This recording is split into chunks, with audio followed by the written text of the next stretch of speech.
Fred, can you hear us? Yes, I can hear you. Can you hear me? Yes, we can hear you. The floor is yours. Thank you very much. I apologize to participants, first of all, for arriving a little late. My idiocy due about the time zone. I'd like to begin this talk with a quotation from Percy Shelley from his essay on love. This was written in a notebook, probably in relation to his relationship with Mary Shelley, as was to be, the moment when they're talking about going off together. What is love? It is that powerful attraction towards all that we conceive or fear or hope beyond ourselves, when we find within our own thoughts the chasm of an insufficient void, and seek to awaken in all things that are a community with what we experience within ourselves. This is the invisible and unattainable point to which love tends, and to attain which it urges forth the powers of man to arrest the faintest shadow of that, without the possession of which there is no rest nor respite to the heart over which it rules. Hence, in solitude, or in that deserted state when we are surrounded by human beings and yet they sympathize not with us, we love the flowers, the grass, the waters, and the sky. Sterne says that if he were in a desert, he would love some cypress. So soon as this want or power is dead, man becomes the living sepulchre of himself. Now, this account of love appears to take its origin in the desire for understanding, for reciprocated feeling, for a kindred spirit. But as Shelley expands on this, we notice a couple of things. Firstly, how general and diffused love's object becomes. It becomes all things. And also how the sense of unattainability shifts the emphasis from what the lover finds to the sympathies which the lover can imagine into existence. This is an essentially creative movement of the imagination, which the passage itself enacts. We move from loneliness and neediness to a compensatory power in the mind, which celebrates not the beloved being, but its own self-sufficiency in power. Shelley's account of love seems to be connected to his interest as an artist or a poet in the creativity of imagination. In his translation of Plato's great dialogue about love, the Symposium, Agathon declares that everyone becomes a poet as soon as he is touched by love. At the end of the quotation that I gave you, there's a casual pairing that Shelley makes, that want or power. And I think it's striking how he runs those two words together. You'd normally think of want and power as exclusive alternatives, but Shelley seems to be offering these as synonyms in this context. So readily does the want become or reveal itself as a power. The need to be loved become or reveal itself as the power to perceive the environment as resonating in harmony with your own feelings. And this also works the other way. To sustain the power of love or desire, it must also be felt as a want or a lack. That is to say that it can only be unrequited. Not only unrequited, but unrequitable. This paradoxical quality is nicely caught in a quotation from St. Augustine, which Shelley gives in the preface to his poem Alastor, a poem about the love of the unattainable ideal. Augustine says in Latin, "I was not yet in love, and I was in love with loving. I was seeking what I might love, being in love with loving." In the quote I gave you, Shelley referred to a quotation from Lawrence Sterne's Sentimental Journey. And here is the quote that he is speaking about. This is Sterne. "I declare," said I, clapping my hands cheerily together, "that was I in a desert, I would find out wherewith in it to call forth my affections. If I could not do better, I would fasten them upon some sweet myrtle, or seek some melancholy cypress to connect myself to. I would cut my name upon them, and swear they were the loveliest trees throughout the desert. If their leaves withered, I would teach myself to mourn. And when they rejoiced, I would rejoice along with them." That's from Sterne's A Sentimental Journey, 1768, from the section called In the Street at Calais. A Sentimental Journey is one of the founding English texts of the cult of sensibility, the extreme susceptibility to strong emotion. One of the functions of sensibility is to blur or dissolve the boundaries between another person's feelings and one's own. And Sterne makes much play with the question of where his feelings are most crucially located. In this book, in the context of distress, the suffering of another person is translated into the cherishing of pity. And in the context of love or desire, the prospect of a sexual connection is translated into the cherishing of the feeling of unconsummated desire. Yorick, that is Sterne's narrator in the book, his protagonist, and indeed his avatar, Yorick is attracted to every woman he meets on his travels in France. There is a good deal of touching of hands, other suggestive and inappropriate physical contact, and near flirtatious exchange, charged with sexual possibility. But always there is interruption. A third person arrives, Yorick's journey takes him elsewhere, moral considerations intervene, the narrative simply breaks off, or Yorick is deflected by the thought of a different, absent love. The feeling of love is cherished for its own sake, above and beyond its nominal object, which becomes simply its occasion or its pretext, the screen for the mind's projection, rather like those myrtles and cypresses that Yorick would love in the desert. That Yorick is a traveller in a foreign land reinforces this implausibility of establishing any actual liaison. The sentimental lover, in this sense, is always essentially a traveller, a vagrant in a foreign country. If I turn now to some other great 18th century texts of passion, it is to find something comparable. Passion is cited more in the imagination than in the body, or secretly cherishes the impossibility of union with the beloved. The great landmark work of passionate love in this period is Rousseau's novel, Julie or the New Eloisa, in which Rousseau renders the tropes of high romance in a style and setting of naturalistic transparency. High-born Julie and her tutor Saint-Preux fall passionately in love. They express their love in the most extreme and exalted terms in the letters they write to one another.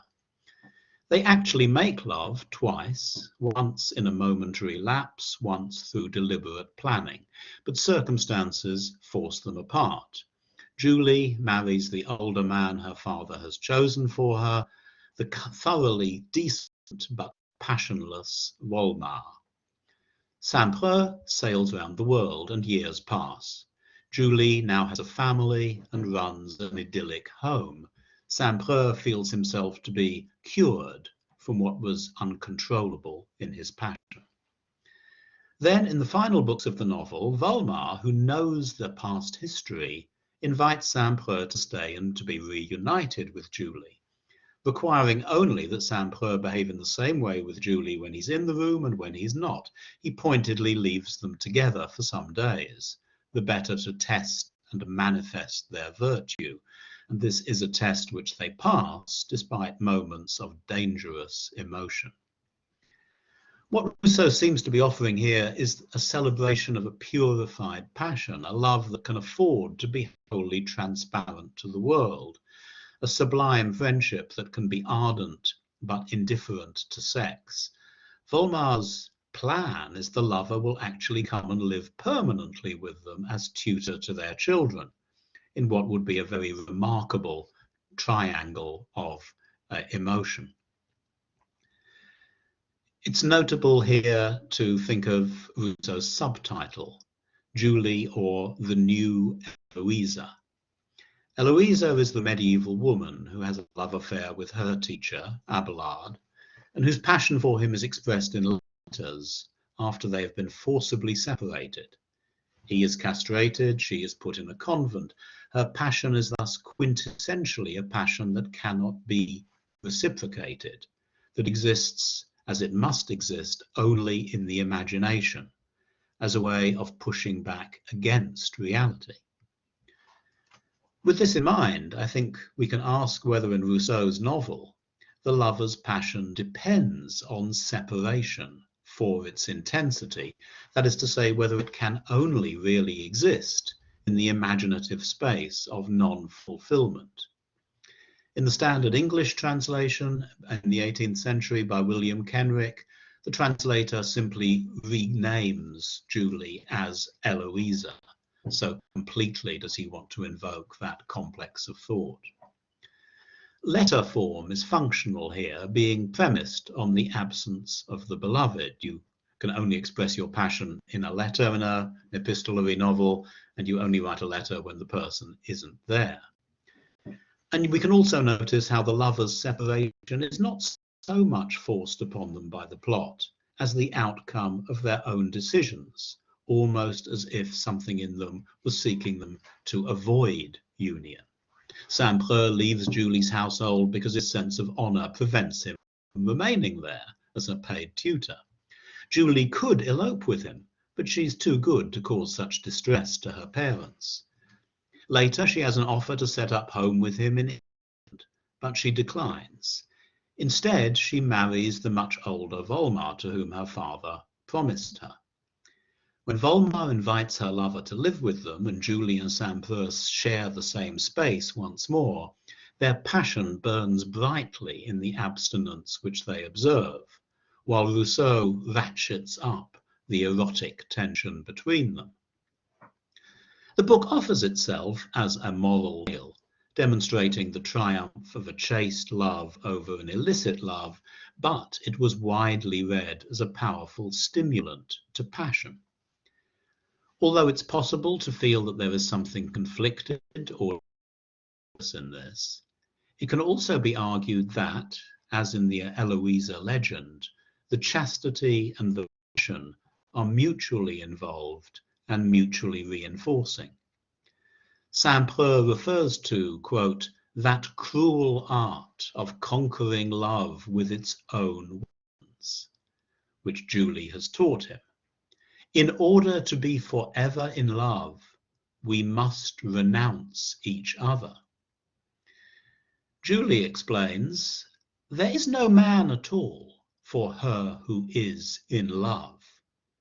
Her lover is more, all the others are less. Decency and chastity accompany love, even into voluptuousness. This catches the book's equivocal attitude to bodily pleasure. Do true lovers make love chastely and decently, or are their emotions voluptuous in a sense that is altogether beyond physical pleasure? Actual union is felt as the opposite of passion, incompatible with it, denying it its crucial component of imagination. Quote, oh, how delightful are the illusions of love. Its flattery is, in a sense, truth. The judgment keeps silent, but the heart speaks. Oh, sweet illusions, are, if possible, be to us a reality. The prioritizing of what is imaginative or imaginary spilled over into Rousseau's life as he himself recounts it. In the Confessions, Rousseau speaks of being in love with his fantasy creations in the novel Julie. It is because of his enchantment by his Julie that he falls in love for the only time in his life, he says, with Madame de Houdetot, the screen or recipient of this erotic imagination. She is married and she has an absent lover.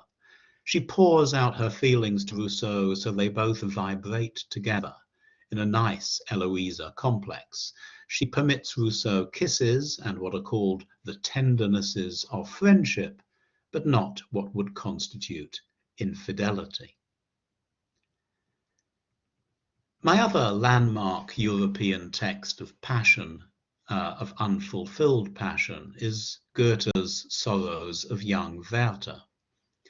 Werther begins almost where Julie finishes. Werther is desperately in love with Lotte, who's engaged to and then marries the thoroughly decent Albert. Lotte entrances Werther precisely because she is so rooted in an idyllic domestic reality. One memorable moment has her cutting bread and butter for her many younger siblings. Werther is restless and estranged from the higher class she belongs. He loves her for those qualities which separate her from him. His passion is thus generated by an asymmetry which guarantees the impossibility of union. This is more or less as in Rousseau. But the new point I want to make here has to do with the act of writing. Rousseau's lovers, of course, expressed their feelings in letters, and Werther's story is told mostly through his letters and journal. Lovers, possessed by their imagination, are in these novels also writers. And this becomes crucial at the emotional climax of the novel, when Werther, on the brink of suicide, reads to Lotte a long passage of elegiac emotion from his translation of Ossian. It is this intensely literary moment, when real-life passion is both expressed and displaced by literary creation, that causes the pair to break down and momentarily to embrace one another. Now, Werther's translation of the contemporary English work is, of course, also Goethe's. Goethe and Werther become one at this moment, and we may recognize that Goethe is both expressing and transforming his own real-life feelings of unrequited love through the writing of the novel, the making of art. That emphasis on Werther as a writer who, at the height of passion, holds the pen of the author who writes him, is carried into England through the poet Charlotte Smith. Her sequence of elegiac sonnets gained a wide readership, and in the third edition in 1786, she inserted 5 poems relating to Werther, some of which are offered as being written by him. Supposed to be written by Werther: "Go, cruel tyrant of the human breast, in other hearts thy burning arrows bear.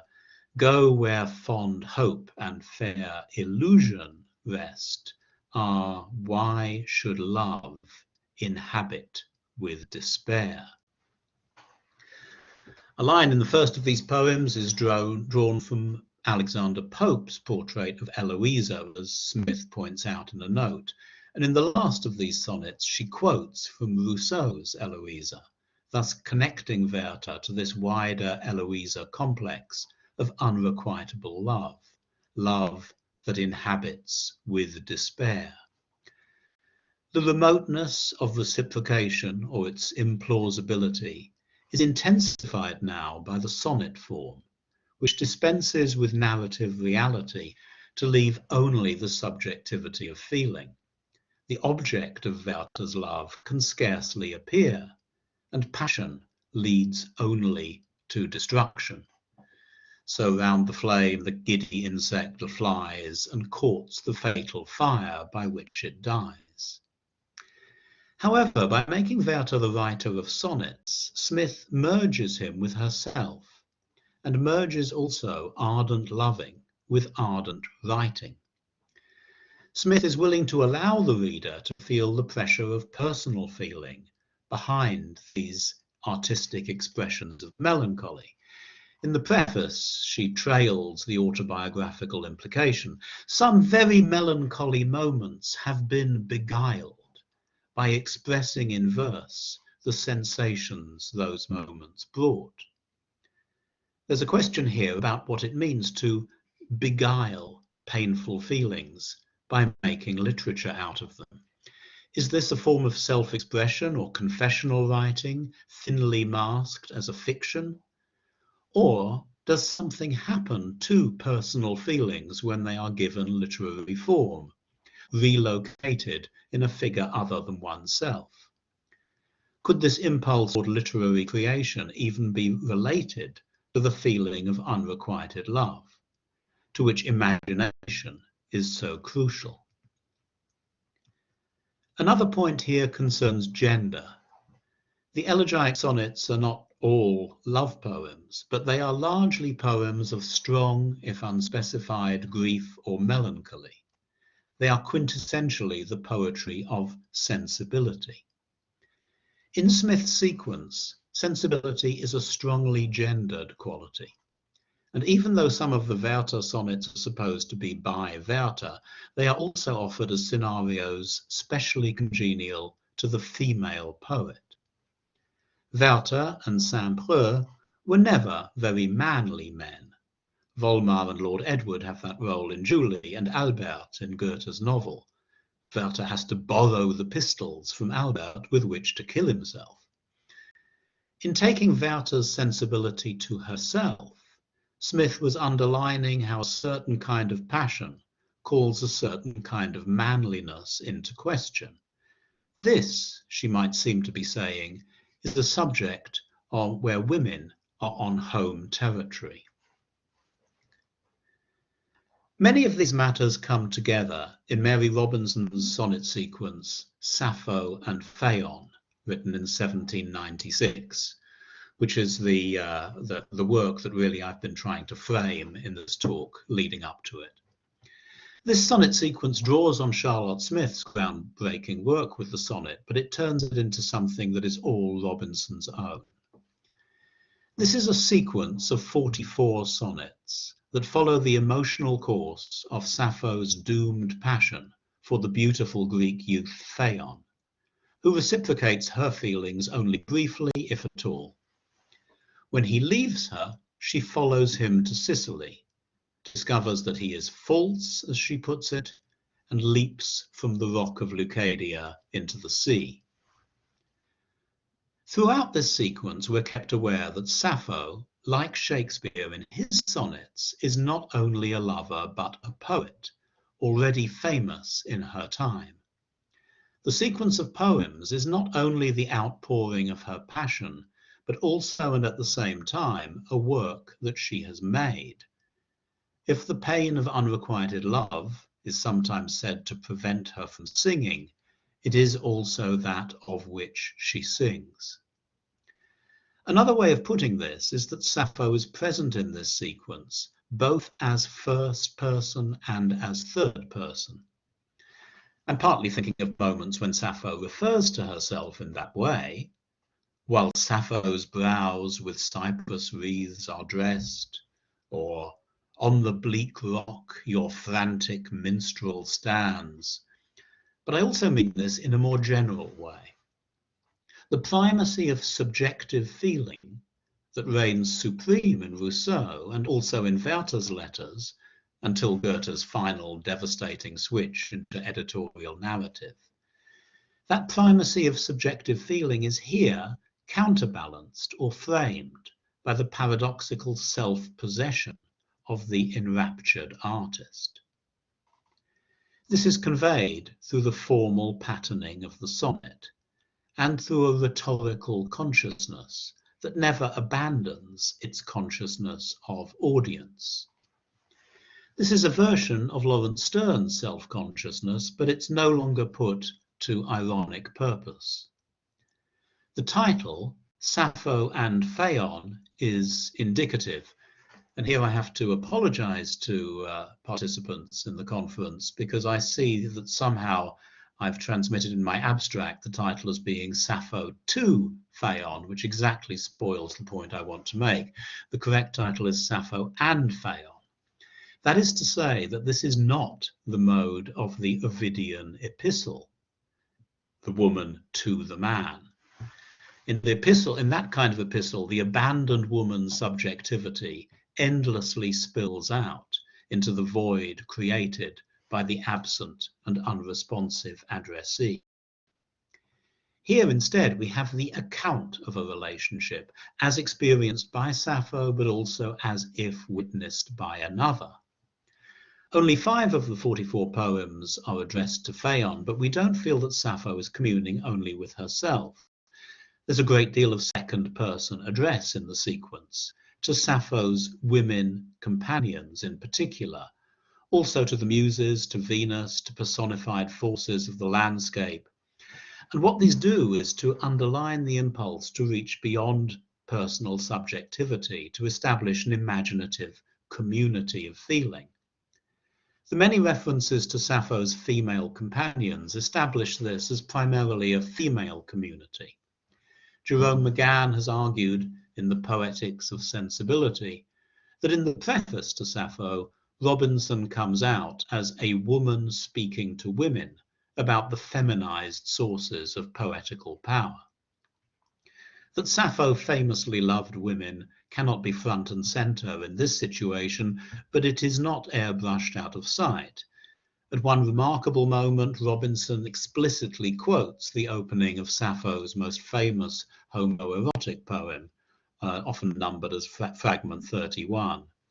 Blessed as the gods, Sicilian maid is he, the youth whose soul thy yielding graces charm.